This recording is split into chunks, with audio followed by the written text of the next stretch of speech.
Namaste, ladies and gentlemen. I am Arup K. Chatterjee, and I am here to welcome you to the first episode of the Legends of Ram Setu.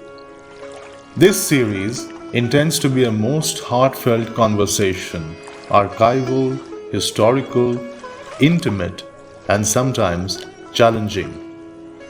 And the subject happens to be a place that keeps insisting on being both a landform and a story. It is the narrow chain of sandbars between Tamil Nadu and Sri Lanka that many of us very respectfully know as Ram Setu, and which old European maps called Adam's Bridge. Today's episode is titled Why I Wrote Ram Setu. I want to say plainly what compelled me to spend more than 6 years and read through more than 2,000 primary sources on this single stretch of sea lying in the Indian Ocean. I want to tell you why I felt it mattered enough to write a book twice. First as Adam's Bridge, Sacrality, Performance and Heritage of an Oceanic Marvel, published by Routledge in the United Kingdom in 2024, and then reworked for a wider Indian readership as Ram Setu, the Memoirs of an Enchanted Bridge, published by Rupa in 2025. So, why choose this subject? Well, there are 3 short answers and then one longer one. First, because it is intimate. To me, Ram Setu is not a distant monument. It anchors the lives, livelihoods, laws, and imagination of island communities. These comprise fisherfolk, pilgrims, temple communities, and families whose calendars still turn around pilgrimage and fishing seasons. To study the bridge is to study how people live with a landscape that is at once fragile and sacred. Second, because this sacred landscape is contested.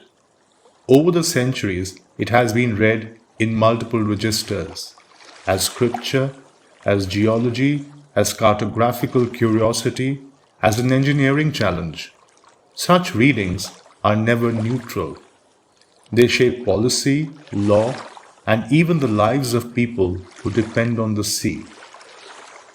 Third, because it allows a different kind of historical questioning, not simply what is Ram Setu, but what has Ram Setu done? How has a narrow sea feature become a powerful connector between communities, between memories, and between competing claims about what counts as evidence? And now, the longer answer. I have for very long felt deeply uneasy about the way public debates reduce places like this to headline binaries. Faith versus science, heritage versus development, nationalism versus cosmopolitan scholarship. These binaries look tidy, but they are deeply impoverishing. They erase the complexities of history and everyday life. They are a verbal extremism. Writing Ram Setu was my attempt to defy that impoverishment, to hold together diverse kinds of evidence, and to insist that history, religion, geology, law, and ecology can be read together without flattening one or another. Methodologically, this meant at least 2 commitments. One, archival depth. I followed traces in maps, colonial surveys, travelogues, government debates, photographs, and lesser-known gazetteers. Material that shows how the bridge has been seen and re-seen over time. 2. Interdisciplinarity. I read geological reports and remote sensing studies alongside sage Valmiki's epic Ramayan and contemporary ritual practices because the bridge is both text and a terrain. What did that work show? Well, let me offer 4 headline findings from the book. 1. The story of naming matters. The label Adam's Bridge, popularized by colonial cartographers, is not a neutral descriptor. It is part of a history in which European mapping practices reframed local geographies within imperial frames. But this was never uncontested. Other European observers and local actors offered very different readings of that landform. Recognizing that naming is political helps us see why contemporary debates can inflame us so quickly. 2. The bridge, Ram Setu, is a living sacred geography. The legends recorded in the Ramayan's tradition are not merely ancient stories on a shelf.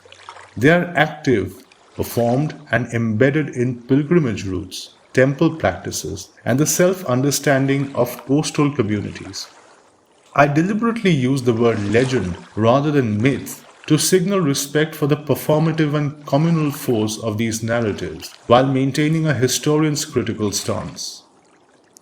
3. Science and history need not be enemies.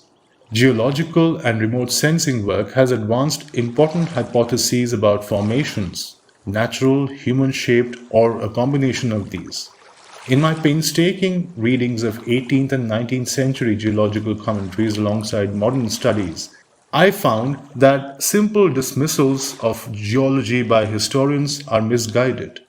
There are plausible moments where human intervention and collective labor could very well have shaped parts of the structure called Ram Setu.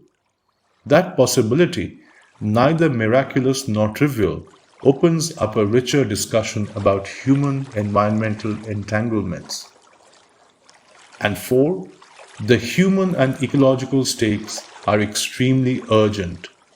The Sethusamudram canal debates, the fragile biodiversity of the Gulf of Mannar, and the precarious livelihoods of fisherfolk of the Pamban region around the Ram Setu, especially women, whose work is often invisible, are not just peripheral, they are absolutely central to any discussion on Ram Setu. Any conversation about the bridge that ignores the 4,200 non-human species of the Pamban region or the seasonal economies of Pamban and Rameshwaram is not a conversation about the place at all. I should also be very clear about what the book is not.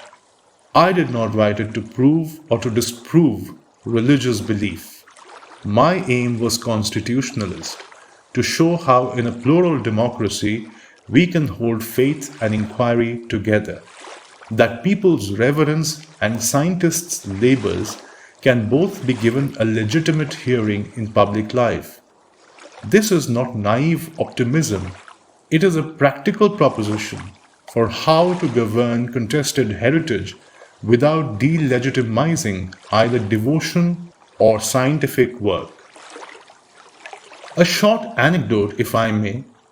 Early in my research, in a dusty colonial archive, I came across an old map whose notes had been added by several hands across a century or so. These may have been merchants, surveyors, naval officers, and so on. In the margins lay the sketch of a boat, perhaps that of an Indian fisher from colonial times. That little detail, that layering, the official map overlaid with this extraordinary specimen of a handmade sketch, captured for me what the book wanted to keep. Multiple voices, multiple time zones, overlapping and sometimes clashing, but always making the place more than a line on a chart. So what lies next for this podcast? The Legends of Ram Setu will take these disparate threads and follow them.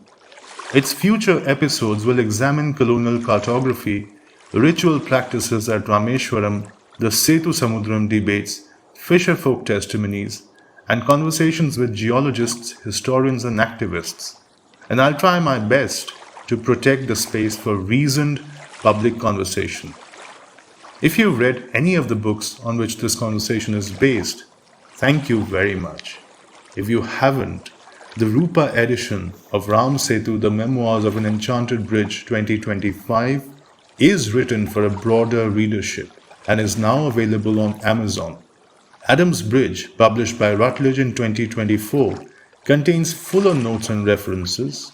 I will copy their Amazon links below and would deeply appreciate if you happen to read at least one of them. Before we close, I want to offer a modest invitation. If this subject touches you, whether as a devotee, a fisher person, a scientist, or a curious listener, please feel free to write to me. Share a memory of the sea, a photograph, an oral tale. Share with me what you think this series should ask. This podcast series hopes to live in those exchanges. Thank you for joining me on this first step of a much longer journey. In the next episode, we'll begin at a place that changed the way the bridge was known, European colonial mapmaking. We'll ask how names travel and why maps sometimes argue louder than speeches. If you enjoyed this episode, please subscribe to the channel, leave a comment, and share the episode with someone who cares about coastlines and stories, and indeed, stories about Lord Ram. I am Oruk K. Chatterjee. Until the next time, may the sea waves keep on reminding you of this series, The Legends of Ram Setu.